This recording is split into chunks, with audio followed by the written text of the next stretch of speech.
Hello, good afternoon. So, welcome to another games analysis and producer perspectives with me, your host, Ray Hazlett. If I sound a little bit different, I'm fighting off a head cold that my child gave me, but he's probably going to give me a lot more in as many years growing up. So, today I want to talk about politics in video games, being apolitical in video games, and the very real possibility that it's impossible, and that's why you need a PR department. So, there's an event that happened about a week ago. It's called the Summer Games Fest, the 2025 edition, hosted by A1 Geoff Keighley. Now, I want to go on the record and say this both very clearly and very pertinently. I'm not a fan of Summer Games Fest, and I'm also not a fan of the Game Awards. I can respect that both of them exist, but I do not like them. I actually avoid watching both of them every single chance I get, and it's really easy to do. During this year's Summer Games Fest, I actually just played Claire Obscure Expedition 33, which I ended up completing roll credits on it last night. Phenomenal game. If you like turn-based RPGs, you should absolutely play it. So Summer Games Fest, there was someone that came out to the stage. Now, I want to make this very clear. Summer Games Fest is a place where you advertise your video game. You don't go there and you try to say anything inspiring or anything like that. It's not like a giant award show. It's just a place to advertise games. It's like a replacement for the Electronics Entertainment Expo, E3. It kind of happens around the same week that E3 used to take place in. E3 for, may it rest in peace, I guess, used to take place at the beginning of June, maybe middle of June. But yeah, that's gone and dead, and I don't think it's ever coming back. So Summer Games Fest, if you want to hear about the hot new games that are coming out in the next couple of years, this is the place where you go for that. And I don't like it as much. E3 at least had a bit more veneer of journalism attached to it, a little bit more of media to it. This is just a stage show that lasts for a couple hours, and I can get commercials from elsewhere. Also, YouTube exists. I can just watch it there. So anyways, costs $500,000 about to do an ad segment on Summer Games Fest. That's a large chunk of money. And normally you have a publisher go ahead and front that cash for you. Let's talk about Splitgate 2. Now, if you've never played the game Splitgate 1, it is a combination of, it feels like Halo and Portal. The combination of both those. Back before Halo Infinite was a game that you could play. Now, Halo Infinite is a game that you could play. Most people that wanted to play that style of game, they have two different options. Splitgate once has stopped getting support because they just recently released the game Splitgate 2. Hooray. Apparently, the game was doing kind of okay for a little bit, especially when it was in beta and in alpha format. So good for them. Then I think he is the lead developer of the game. Or his name is Ian. I'm sure I'm going to enunciate this wrong incorrectly. Prolx, Proulx, came out and said some controversial things, we'll say. First things first, Ian Prolx walked out into the stage. By the way, the name of the studio that he is in charge of is 1047 Games. Came out in a black hat that said, "Make FPS great again." For those of you who don't know, FPS standing for first person shooter. Yeah, let's be upfront about that. As of me recording this, it is June 10th, 2025. We are at some extremely tense places in United States politics. And the term "make blank great again," it's explicitly tied to the Donald J. Trump presidential administration, both the first one and, in my perspective, unfortunately, the second one. Now, he wanted to make an apology much later on for wearing that hat because it's kind of a bad look. As of me recording this, the Trump administration has sent ICE raids over to Los Angeles. and the people rose up and have started protesting. Now, there has been some rioting going on, but that happens at every single protest, especially at night. You're always going to have bad actors. I'm not focusing on the riots right now. I'm focusing on the people that are protesting for their rights not to have people in their communities just black bagged and taken away. I think that's a good thing to focus on. The Trump administration escalated by sending the military over there as well. I do believe it was about 1,000 National Guard, and maybe at the time of this recording, they're trying to gear up to send 700 Marines. I want to be very clear, the military really can't do anything besides protect federal buildings there, which is fine. The protesters are protesting against ICE coming into their neighborhoods. Who cares about the federal buildings? Anyways. This is an explicit tie to the Conservative Party, of which in many circles are, take it what you will, not as popular as many people think they are. So this was an extremely controversial thing to do. Now, of course, Ian Prolx did not apologize for this. They just said they were just trying to make a statement that they wish first-person shooters were back to the way that they wanted to be. I want to go over a couple different things about Splitgate 2. I have seen videos of it. I haven't played it myself. It is free to play, but now that I've seen the way that one of the lead developers acted about it, I'm definitely not going to play it now. The game released, it free to play, so, you know, good on them. You can just download it right now if you have Steam or any other client that's supported on. It released a Battle Royale mode. The only two games that are really popular with Battle Royale are PUBG, PlayerUnknown's Battlegrounds, and Fortnite. Fortnite, of course, being the star contender here, at least in the United States.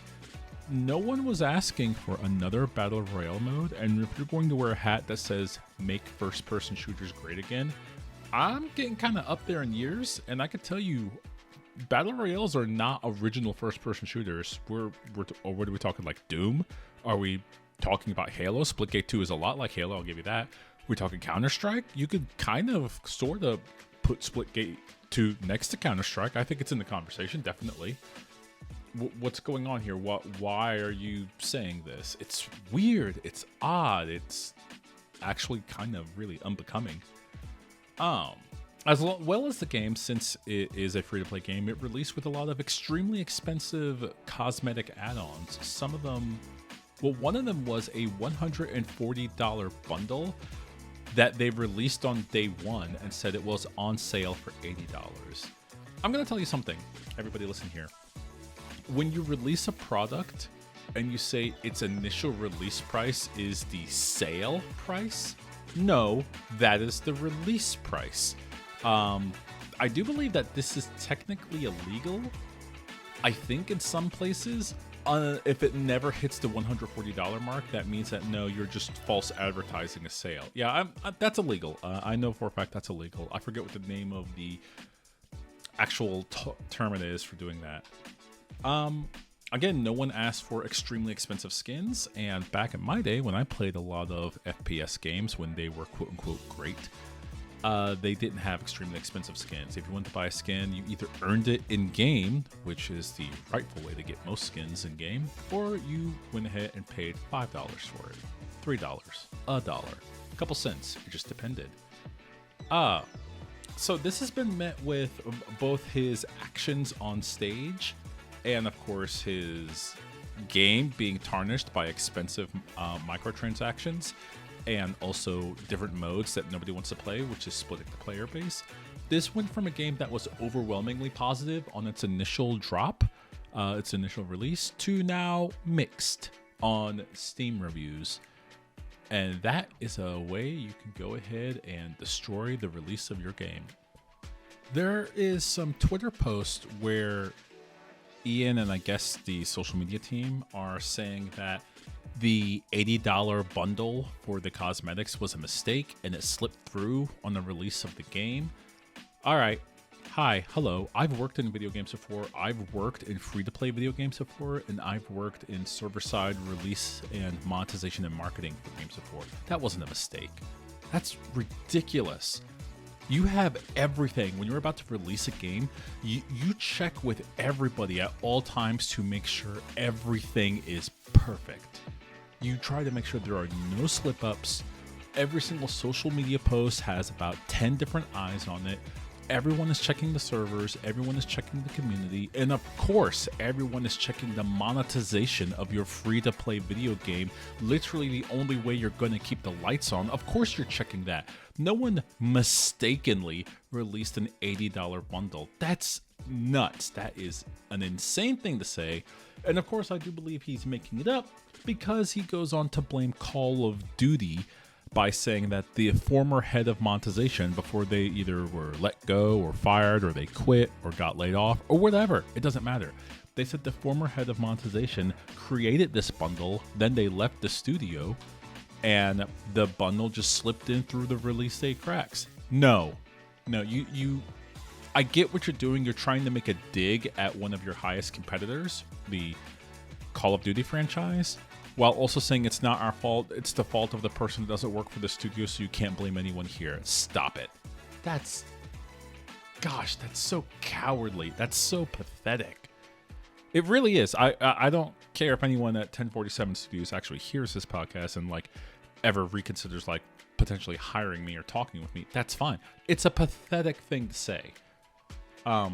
It's bad public relations. It's bad PR.